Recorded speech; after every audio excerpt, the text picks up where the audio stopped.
If you're in the market for a mid-range smartphone, nice industrial design, and a 100 megapixel camera, this might be worth considering. This is the brand new Honor X8a I've been using for the last week, and in this video, I'm going to talk to you about some of the features and help you decide if this is the right smartphone for you. Welcome back to the channel, guys and girls. You're watching me, M-Kwan, here on M-Kwan Reviews. Let's get straight into this video. So, as you can tell, the styling and design on the Honor X8a, it certainly looks like a very different smartphone from a lot of the other mid-range smartphones that are being released at the moment. This is incredibly industrial looking and feeling in the hand, but without that heft. It actually feels quite light, especially when you use it for long periods of time. And I absolutely love this color on the back. So this is actually titanium, and not only does it look good indoors, as you can see here with the lighting, but out and about it also shines with different colors. A really good approach from Honor with this. On the back you also have that camera array, so it's made up of 4 different circles. 3 of those are cameras, including that 100 megapixel, which I'll talk about in a moment, but the 4th one is actually the LED over there. Now on the back, this isn't a gloss finish or a metallic finish, although it does look and feel that way. It's actually a plastic back. But on the front we do have that beautiful 6.7 inch display. Now this isn't an AMOLED display, but it is an IPS display with support for 90 Hz refresh. Media, whatever you're doing in terms of playing games, scrolling through, is actually going to feel very nice on that display. And I really like the fact that it is a flat display as opposed to curved.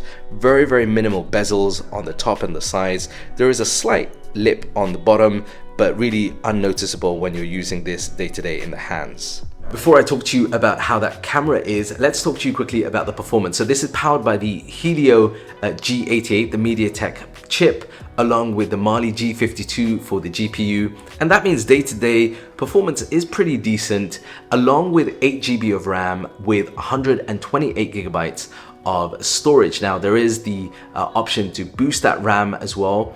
But what is interesting is that most other smartphones at this kind of price point and with this kind of spec don't necessarily perform that well when it comes to gaming. Now what I found for PUBG fans out there is the fact that if you play with smooth and balanced graphics, you'll get ultra, and if you take it to HD, you'll get high frame rate. As I mentioned, a lot of other mid-range phones don't give you many options for high frame rate, so that's a bonus, particularly if you are planning on getting this and playing a lot of PUBG mobile as well. Now, as far as software is concerned, this comes with Android 12 right out of the box, and it comes with Honor's own UI. Another big perk of that is the fact that you have uninterrupted access to GMS or Google Mobile Services.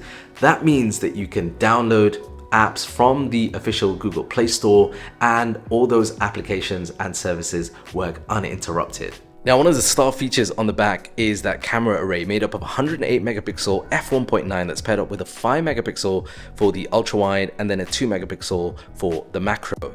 Now that 108 megapixel sensor allows you with high resolution to take images that have more details that will allow you to be able to view them as you zoom in, or if you decide to crop them in. And you can see from some of these examples, some of those details are noticeable. Now, if you don't want to use the high resolution mode, then you can use this automatically. And what I would say is ultra wide all the way to about 3x does perform pretty decently, but once you start zooming in past that, you will notice a bit of noise, distortion. This does have a maximum of 10x zoom, and here is 1 or 2 examples of how that 10x zoom looks like. Let me know in the comments down below what you think overall of the images. I think for most people in normal lighting, if they're planning on using this for ultra wide and 1x shots, they will be pretty happy with the results here. Now, as far as low light is concerned, this you can see here are some of the examples that are shown.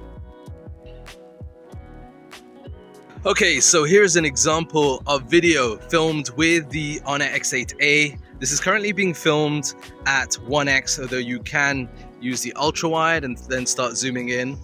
But filming is limited to 1080p at 30 frames per second. So there's no 4K filming with this, no 60 frames per second. And as I move around, yeah, I mean, it'll give you a feel for how it's performing when it comes to stabilization, but also audio as well. Let me know what you think. Now, with the Honor UI, there is a cool feature of this dual video view.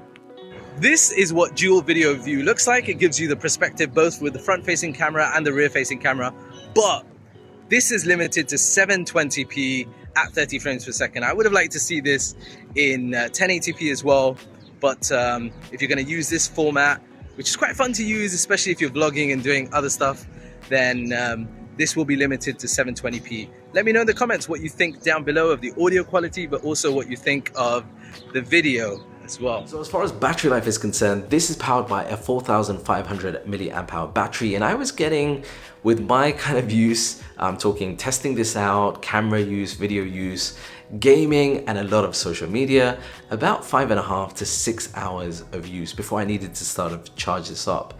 Now, thankfully, right in the box for this mid-range smartphone, Honor have included a fast charger, a 22.5 watt charger that will allow you to charge between 0 to 50% in what took me about 30 to 35 minutes, which is pretty decent. Now, overall, the package on the Honor X8a is quite interesting because it's amongst some really tough competition. There's a lot to be considered for all the different mid-range smartphones that are out there. Yes, this has that interesting styling, industrial styling and design. It has that, triple camera setup complete with the 100 megapixel sensor, but it also has the price point. Very, very competitive price point. This is actually under 1,000 dirhams, 899 dirhams and thereabout. That makes this a very, very compelling option to consider if you are looking on the market at the moment for a mid-range smartphone. Now, let me know your thoughts down below in the comments. Let me know how you think this performs on the camera front, also the design front. I particularly like that design. Let me know your thoughts in the comments down below. Plus, if you've enjoyed this video, hit subscribe and I'll check you out for another cool mid-range smartphone video review over here. I'm Kwan, over and out. Peace and blessings.